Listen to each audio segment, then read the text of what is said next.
So in this video, I'm going to be reviewing the Aputure M9 and whether or not you should buy this for your own DIY lighting studio setup. So straight out of the box, the Aputure M9 comes with the overall lighting kit itself. It has 3 pieces of diffusion light, which essentially has a blue diffuser, a yellow one for your warm lights, as well as a white diffuser. But essentially this is just really cheap paper that you can buy, and worst case, if you ever lose one of these, you can always use a piece of paper to diffuse your lighting. And essentially what these pieces of paper are is that it makes the light less harsher. In other words, creating less harsh bounce lights so you can see harsh reflections. And it essentially is better for things if you do makeup videos or anything that deals with close-up. It essentially diffuses the light, exactly what it means. And as you can see here, if I slowly unpin this, I have this light source here. This is with the diffuser on, and this is with the diffuser off.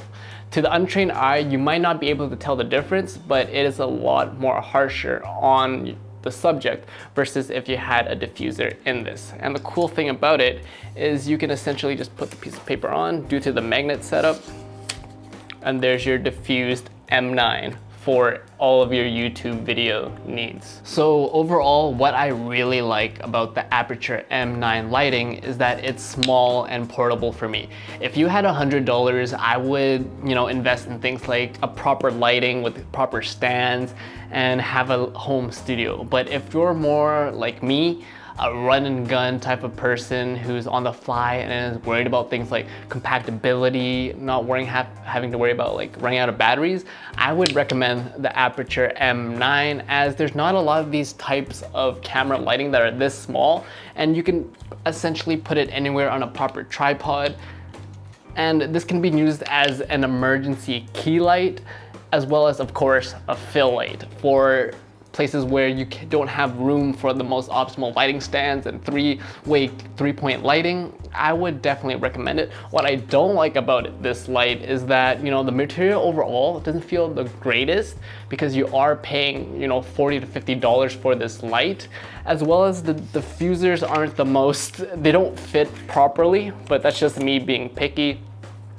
And my overall last gripe about it is, as you can see, the way that the clamp sits on, as well as the 3.5 universal jack, doesn't feel like the greatest quality and can get a little bit frustrating at times to make sure that it's on tightly. But besides that, the lighting capabilities and its runtime, I've had this pretty much running since I started, and it's been going non-stop now for an hour on medium to highest brightness. And yeah, those are my overall cons. The pros definitely outweigh this, and if you're a run and gun videographer who wants to do films, and this is, I would say I would recommend this for under $100, and this can get really damn bright.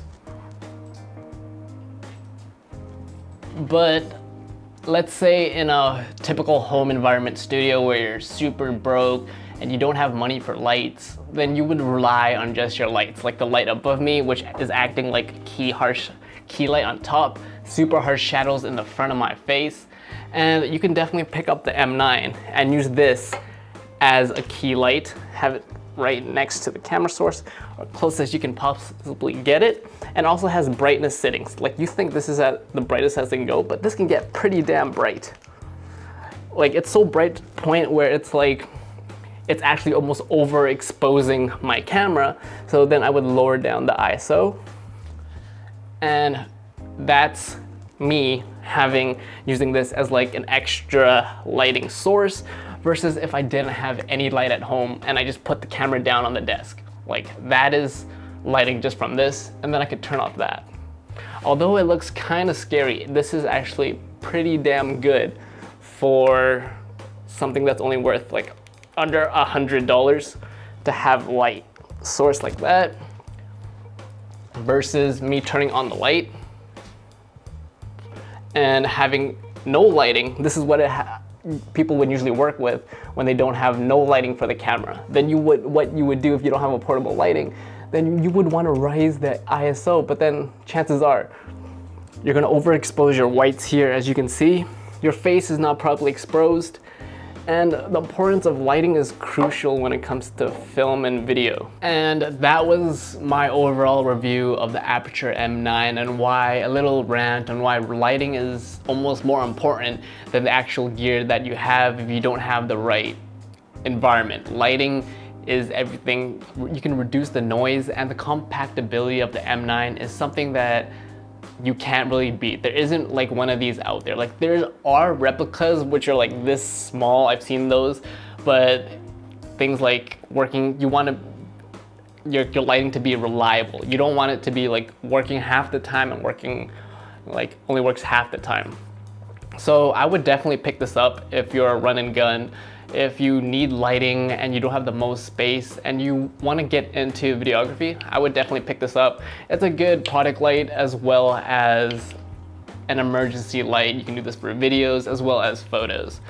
My name is Peter. You're watching Broke Visionary Collective, where we all start with nothing, but you can always create something. And did I mention you can also put this on top of your camera because it has a hot shoe mount, and you put it on your hot shoe for your DSLR, and now you can vlog and film in the dark on the condition that you have, you know, some kind of cage so you can put your audio on top. But I can actually film. It might look like a little scary, but you know, having that extra key light